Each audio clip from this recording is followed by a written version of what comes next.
smoking, popping, the use of narcotics, and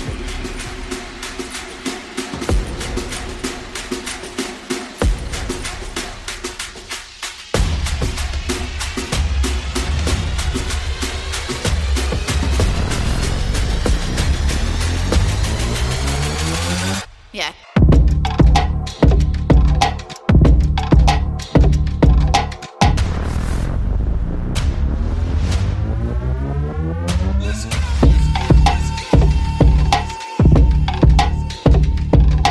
Hello, all you wonderful fucking nerds, and welcome to Shrek Attack. I'm Brandon Treckengust, the host of the Shrek and the Attack. That did not make sense, but we're going to go with it. Today, we are going to talk about Euphoria. Euphoria! Bum, bum. I hate that joke every time I do it, too. So, I don't know exactly how to approach Euphoria. If you can't tell by the intro, there's a lot of drugs, smoking, popping, snorting, whatever the fuck you do. I'm not an experienced drug user, so I don't know what all you're supposed to do. Licking it off a knife, apparently, that was a thing that happened in Season 1. Now, I did a recap of Season 1 of Shoresy, which felt like an actual just full-out recap. Like, you didn't have to go watch it, I told you everything. And then I did like a recap of Season 2, where I just kind of told you what I felt about it.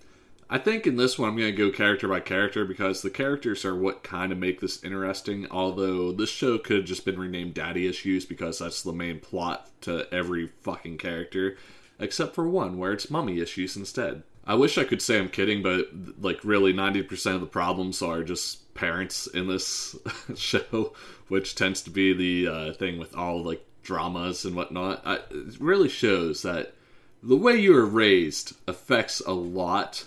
And I think this does a good job of demonstrating that, I guess. I don't know. We'll start with Rue.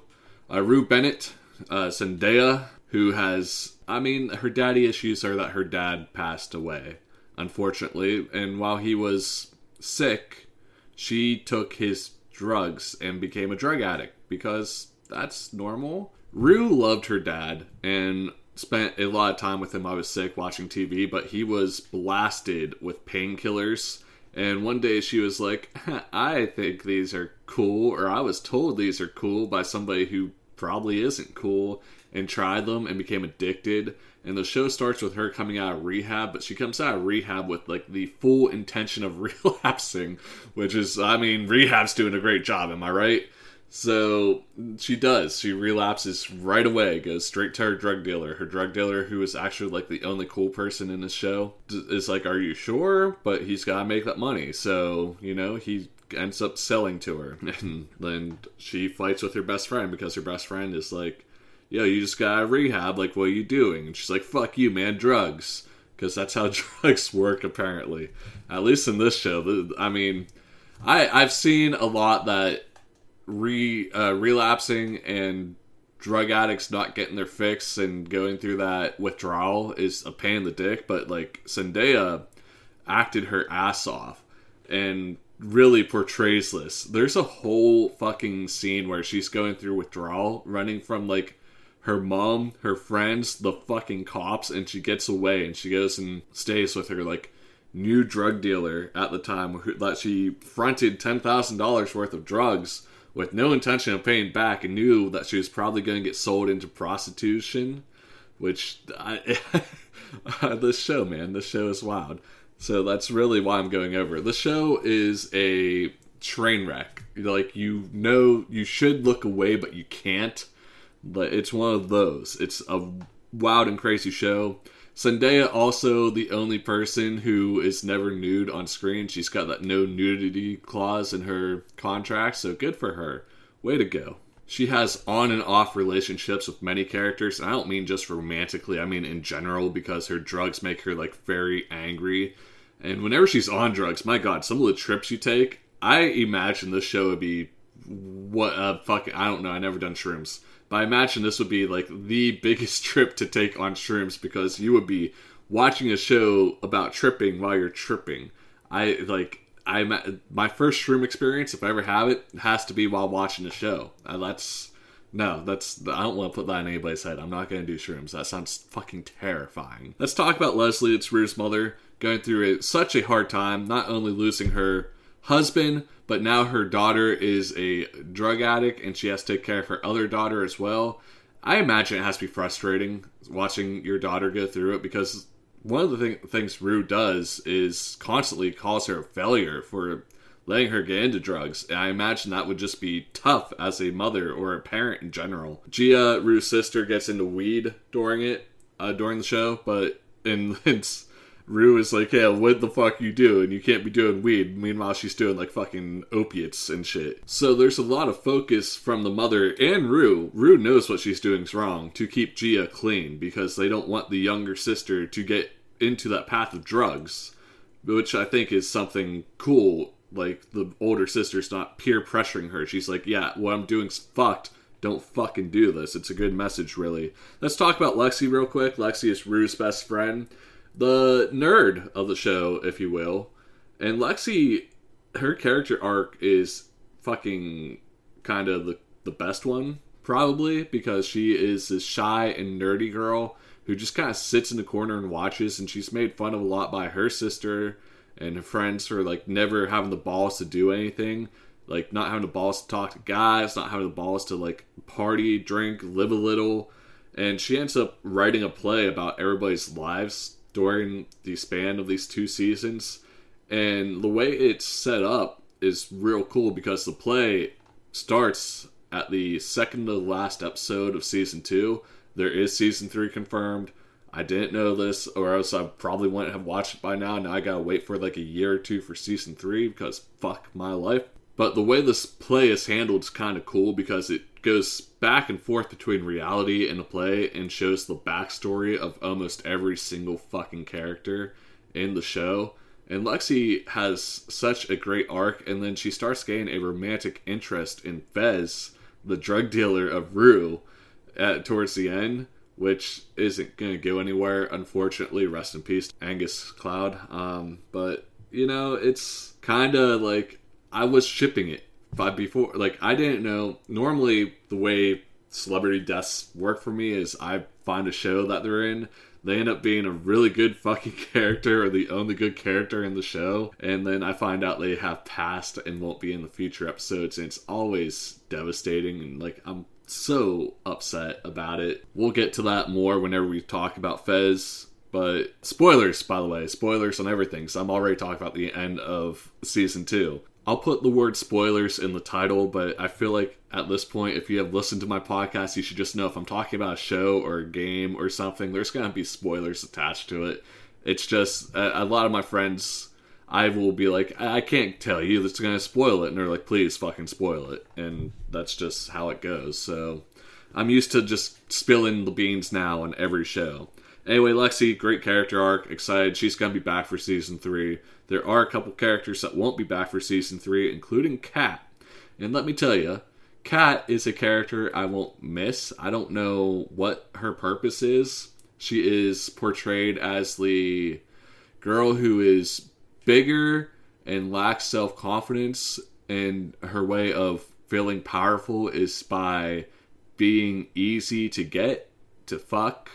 And she does a cam show where she belittles guys. Like, she's talking to a guy with a small dick and she's like laughing at him, and that gives her some sense of power. But she just hates herself, and the actress who is playing her is not coming back, has bigger projects to do. So, character I won't miss. I hope her actress does good things in the new show, because this one wasn't for me. Oh, and you might think, like, I'm just saying he has a small dick because the show says he has a small dick. No, like, there are so many dicks and tits in this show, and which gives me a great segue into Lexi's sister, Cassie. So, the whole reason I started watching Euphoria is because I have an episode I planned on doing later that I don't think I'm going to get through with, because imagine if I got big off that one. Like, that's the episode that takes off. Why is everybody obsessed with Sydney Sweeney? She plays Cassie, and then within about a half hour of the first episode, her tits are on the screen. So I guess I get it. So I'm not saying, like, okay. So the internet is obsessed with her. Would do anything for her. She has so many fucking things on Twitter, like, oh, I would drag my balls across broken glass just for Sydney Sweeney to fucking fart in my face or something. Those stupid lines that are always said.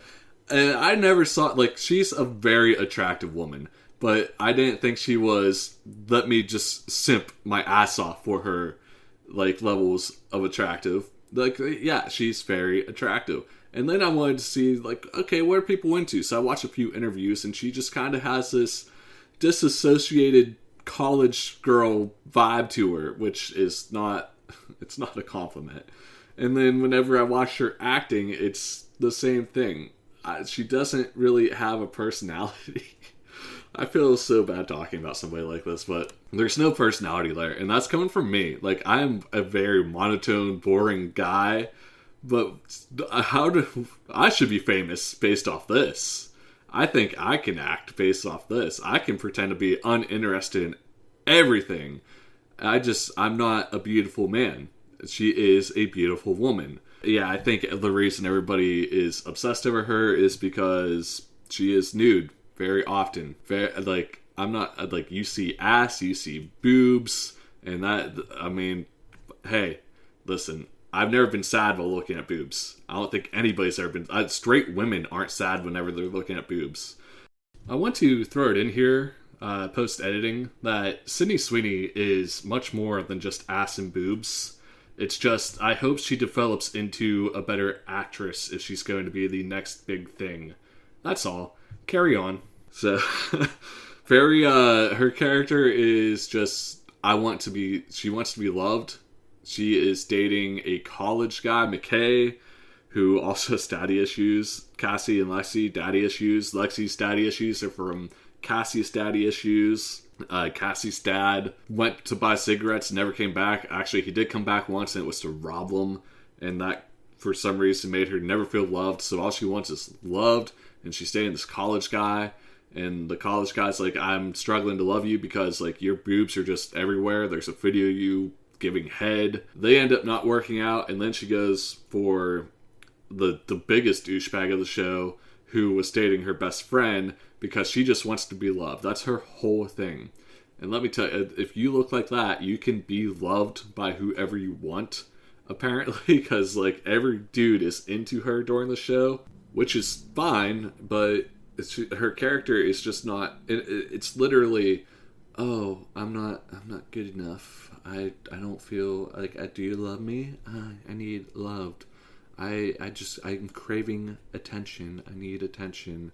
And her sister calls her out on it. Like, once her sister comes up with that play and, like, gets some balls, like, she calls her out on it. And it's the best. Lexi is one of the best characters in this show, hands down. It's Lexi, Rue, Fez. That's it. That's the Allie. Allie's good. Faye, Exist, Elliot, Exist. Those are the ones that are good. And Jules actually is a really interesting character. We'll get to her. Do I have anything else to say about Cassie? I guess she has an abortion at the end of season 1. That was McKay's, because she wants to keep it and be a mom, but McKay straight up was like, you're a fucking mess. You can't be a mother yet, which Cassie is a fucking mess. And it makes sense. She just wanted the child because the child would be forced to love her because she's her mother. That's her entire character arc. She just wants to be loved. Like, she's desperate for love. Let's talk about McKay. Cassie's college boyfriend, and then Tyler's best friend. Tyler's like the biggest douchebag in the show. We'll get to him. He also has daddy issues because his dad makes him want to be the best football player ever, but then whenever he was in high school, but in college he isn't, and he's kind of accepting he has to work his way back up the ladder again, but his dad's not cool with that. So he has all these issues, and he thinks Cassie's holding him back, but then he gives up because of the extra pressure from his dad. Daddy issues, the show. McKay breaks up with Cassie at some point, and kind of falls to the background, and by falls to the background, I mean you never fucking notice him. Therefore, he doesn't deserve any more of my time, but Nate Jacobs absolutely does. Whenever I said Tyler was the biggest douchebag in the show, I meant Nate Jacobs, and the reason I mistaken him for Tyler, and I'm not going to go back and just fix everything, is because for the first, 3 or 4 episodes, I thought his name was fucking Tyler. Because he had... Alright, so we gotta dive into Jules and Cal a little. Cal is Nate's daddy issue, and Cal fucks Jules, who is an underage transgender woman. Then Tyler has this fake dating issue where he matches with Jules because he knows that Jules and Cal have hooked up, and he manipulates Jules to send him nudes, and then, fuck, dude, it's all fucked. But while he is using this dating app, he pretends to be Tyler because Tyler is a dude who in episode 1, within the first half hour of the show, fucks Maddie, who is Tyler's girlfriend / ex-girlfriend / where the fuck they are. Yeah, try to stick with me. This show is a fucking trip. So Maddie is broken up with Tyler, fucking Nate in the first episode. And to get back at Nate, she fucks Tyler. So he uses his name on the dating app after beating the shit out of him for fucking Maddie, and then gets him arrested for fucking a minor because he's a college student. Maddie's 17, I guess, or something along those lines. I don't understand how this all works. And then Tyler's just forgotten about. He's wrongly thrown in jail and never brought out. I would like to know if he's just suffering in there, or he's a forgotten character. Or maybe it comes back to bite Nate in the ass sometime, because Nate manipulates everybody. Whenever he got them nudes of Jules, he used them to get her to confess to Tyler. Shrek. Maddie. Oh, can I say that? He says that Tyler has sexual intercourse with Maddie that is not consented, even though Maddie initiated it, because I'm tiptoeing around the show a lot, I guess, because she wants to get back at Nate. Nate is manipulating people to say the opposite to get Tyler thrown in jail, even though Nate also just beat Tyler to death, literally an inch away from death, twice. Tyler's blind in one eye and his other eye's hanging out the socket. So no, listen, if you don't want to watch this based off what I'm saying, I completely understand, but it is a fucking train wreck that you can't look away from. It's good bad, it's not bad, it's not fucking Riverdale. It's good bad, where you want to see what happens next, because how can it fucking go downhill from here? Alright, let's talk about, we have so much more to talk about Nate Jacobs. He is a football player who is way too good. He is sexually confused. He isn't sure if he is gay or straight. So he really, whenever he is in a relationship, dominates the female he's with. You can use your imagination what I mean, because that makes him feel correct for being straight. And the reason he's sexually confused is because of his father, Cal, who is also sexually confused despite being married with 2 kids. And Cal is sneaking off fucking younger men and younger transgender women to try to figure out his identity. He eventually just gets drunk, goes to a gay bar, gets kicked out, comes back, pisses on the floor of the entrance to his home, and tells his family he's out. But every time he has sex with one of these younger men and transgender women, he records it. Nate ends up getting the files, turns them into the police, he gets arrested. I can't continue with these two anymore. Let's walk away from that family. I discussed Tyler already. Maddie is the red flag of the show. This girl is so fucking toxic, but at the same time, she's the one that I'm yes, I like her. She can ruin my life.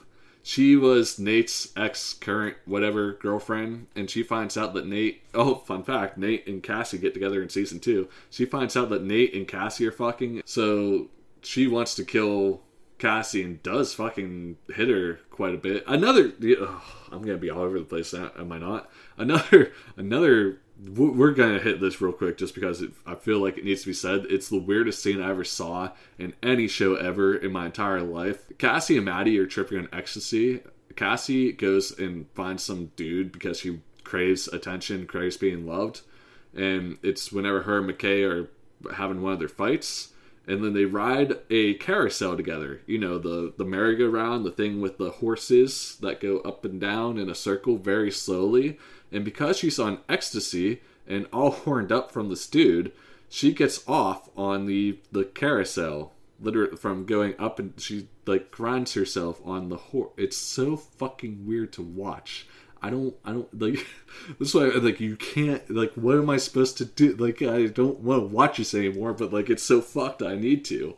But like how can it go downhill from here? It finds ways. I promise you. Back to Maddie. She has like a rich person that she is babysitting for, and that person like gives her all sorts of life advice, but Maddie doesn't want to do anything with her life. She just wants to be taken care of. She wants to be a stay-at-home trophy wife. I don't think she wants to be a stay-at-home mom, like literally a trophy wife, which I get, because I want to be a trophy husband. She, like I said, she is the walking red flag of the show. Like so into herself. She knows she's hot, and like, she really gets my attention.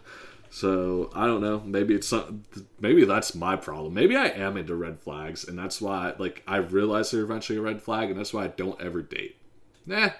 Whatever. That's a problem for another episode that we can cover. Maybe I'll have, like, a progress episode from that Valentine's episode I did. You know, I think I'm in a better place, but maybe I'm not whenever I'm thinking these thoughts about Maddie. Let's talk about Jules, who is probably, like, the most interesting character in the show. Now, Jules has mommy issues instead of daddy issues, which is a nice change of pace, really. Not really. Her mom's an addict, which is why she kind of has these feelings for, you know, Rue, because Rue reminds her of her mom. And that's apparently what people look for in dating, is just their parents. So, yeah, her and Rue get into a relationship. Jules is a transgender woman who was, you know, obviously a boy at a young age, but always liked wearing dresses and stuff. Eventually turns into a girl, and then she becomes a whore, because that makes her feel like she's dominating the male species. That's a real thing that she says. She's dominating masculinity, or like, it's phrased something weird like that. I don't, this show is something else. She's literally probably the most interesting character, though, because she just kind of, you can see her psychological warfare within herself at all times.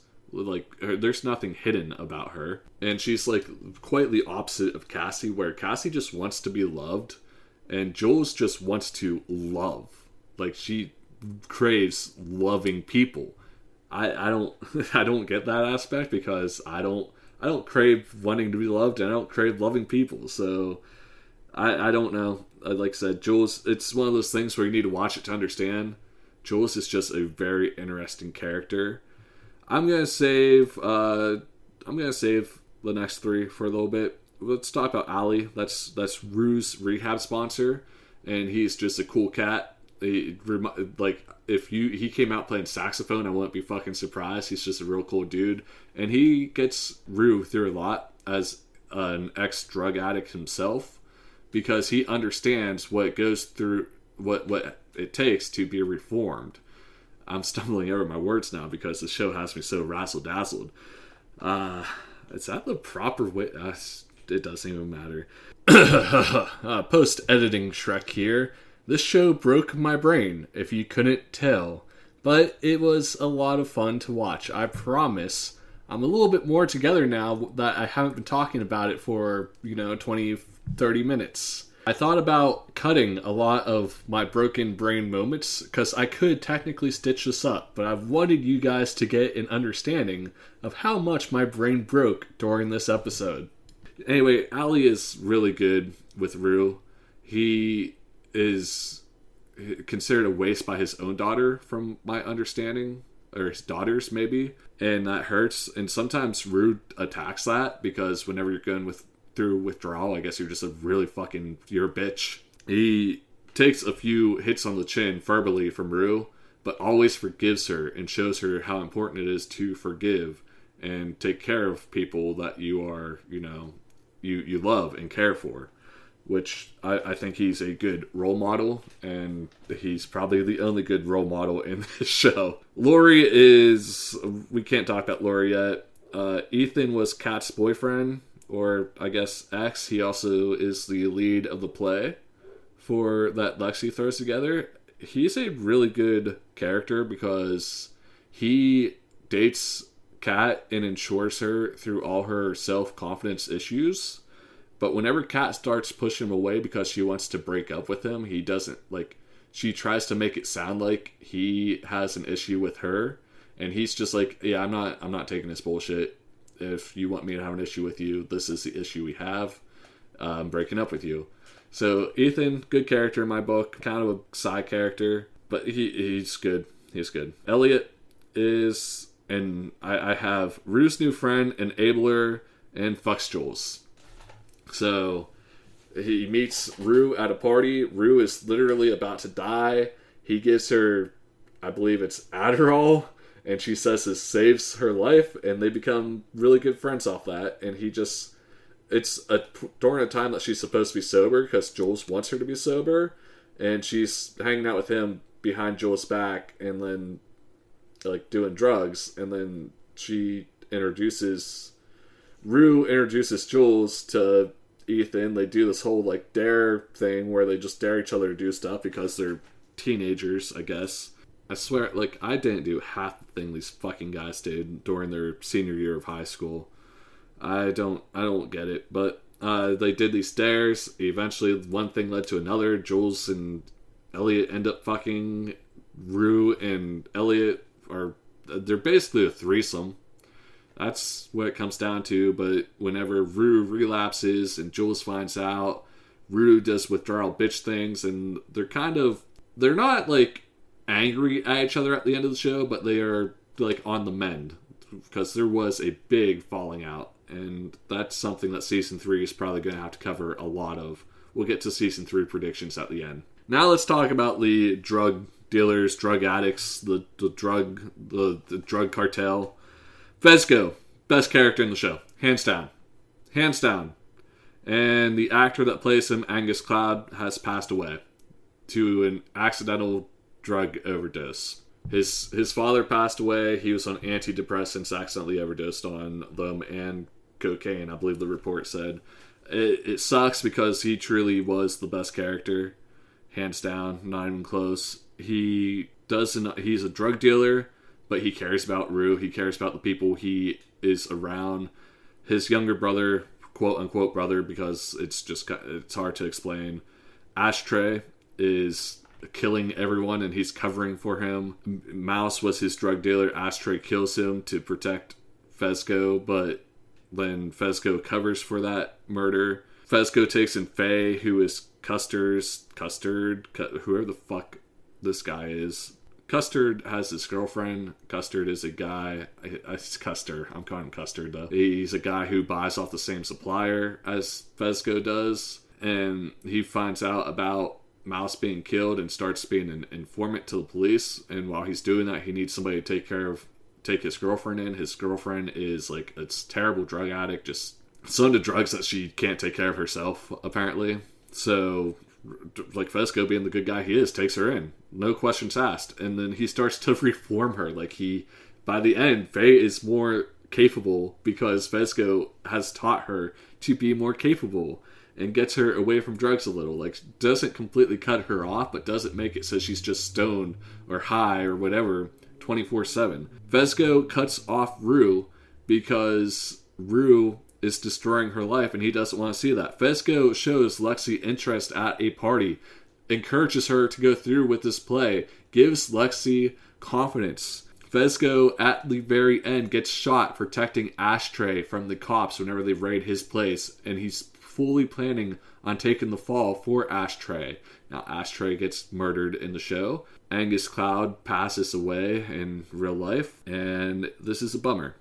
Let's go into what I think Season 3 is going to be, because it has a lot to do with Fezco, which is why I wanted to make him last. It's been said, Ali's actor came out and said that the Season 3 was supposed to be heavily focused around Fezco, and they have to obviously take creative changes now and shift. I'm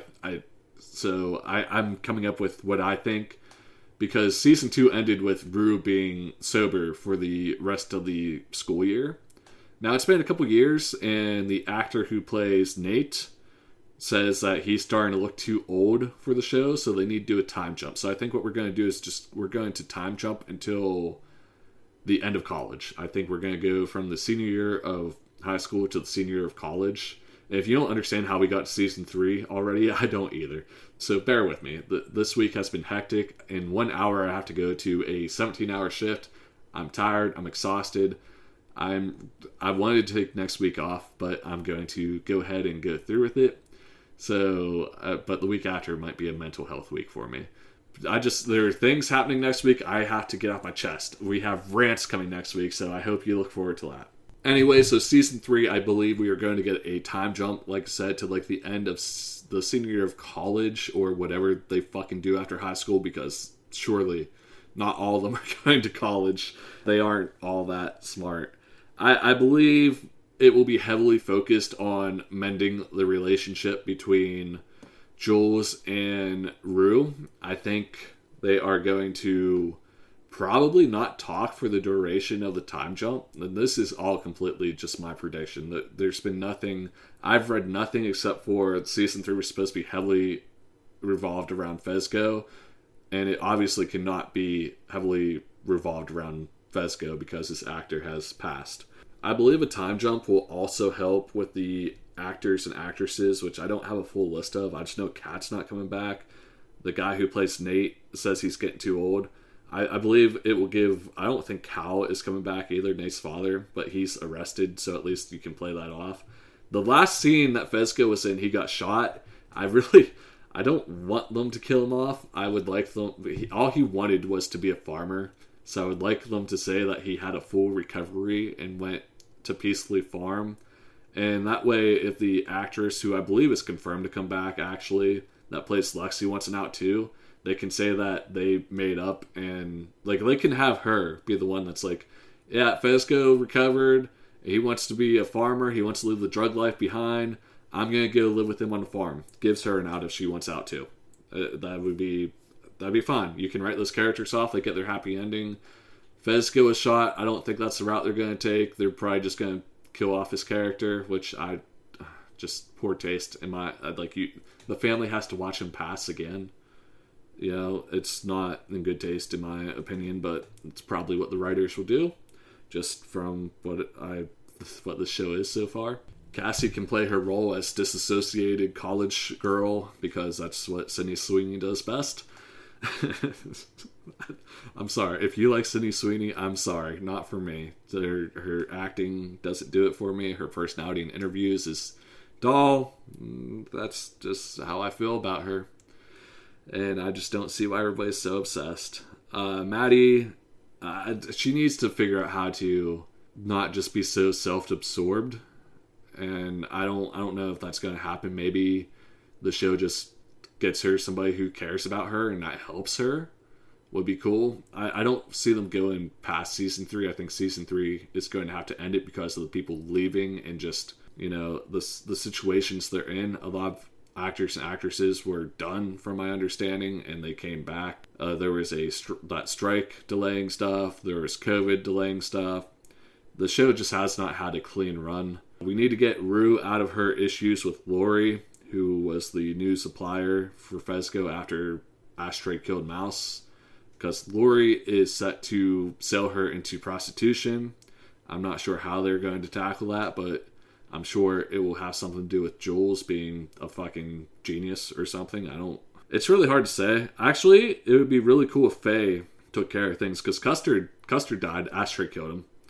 And Faye becoming capable, it'd be cool if Faye became the new Fezco. Like, the person who cares about people and is able to take care of them. Because she learned how to take care of people from Fezco, how to like become a capable human being off Fezco. And that'd be a pretty cool way to have his legacy go on. I believe. Let's have Faye be his, like, the person that he mentored to be a good person. Then Faye can be the only good person in the show, because good people just do not exist in this show. Rue will probably have one more relapse. I don't foresee the show that is so focused around drugs not having somebody on drugs, and Rue just seems like the easy relapse target. And then it ends with her becoming clean for good because she loves Jules. It's hard to say what's going to happen. This show, I'm going to end it on this. Would I recommend this show? Yeah, I would. Not for the purposes of it being a fantastic show or a great show, but I think it does put a lot of perspective into different parts of life. It's like a bad train wreck that you can't look away from. I don't think by any stretch of the means it's a terrible show. I don't think it's unwatchable. I think it's rather interesting. I think it's a show, like, I say there are shows that are so bad that it's good.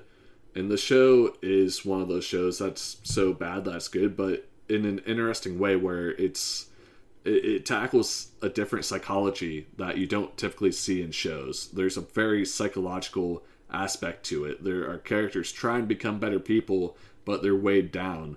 Addiction is powerful.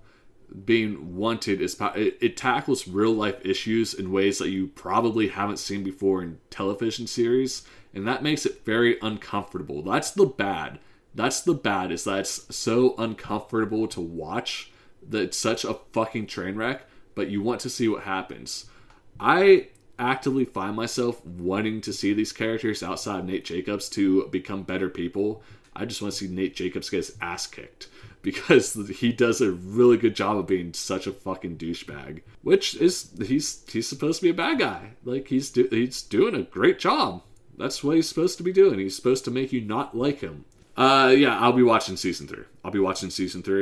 So if you made it through this far of me stumbling over my words, and just being a confused mess because that's how I felt the entirety of watching Euphoria, then thank you. I appreciate you listening.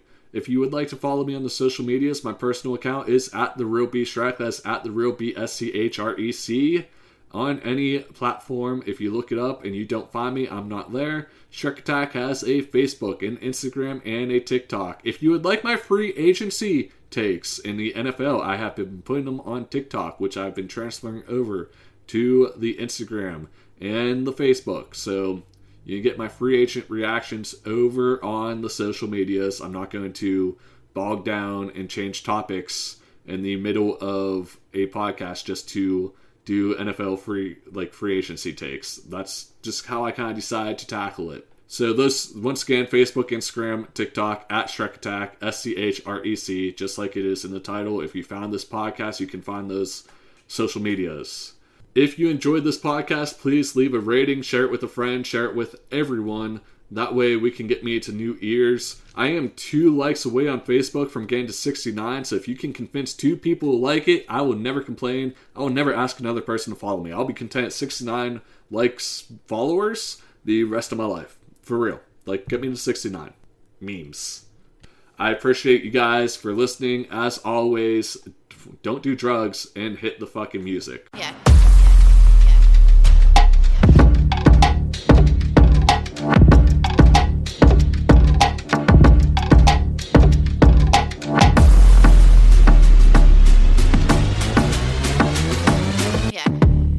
As much as I enjoy doing these off-topic episodes that aren't typical for me for a change of pace, I'm so glad we're getting back to normal stuff next week, because we're going to talk about Netflix and its stupid tier system of just fucking you over. And then we're going to talk about MLB The Show just not doing anything with their franchise mode whatsoever. I understand, if it's not broke, don't fix it, but you don't have an online mode yet. And online is how sports games need to be these days. It's a lot more fun with friends. And then we're going to talk about the 1-year sport game cycle not being enough, among other things like that. NCAA 25, EA College Football 25, just going to be a game changer. So we'll get into all that next week. Thank you for listening, and I wonder how many people stick around after my outro to see if I even say anything, because I do quite often. It's normally just a funny little tidbit, but this one's like a sneak preview, just to add a little bit more, get to 40 minutes on my show. Love you all. Bye.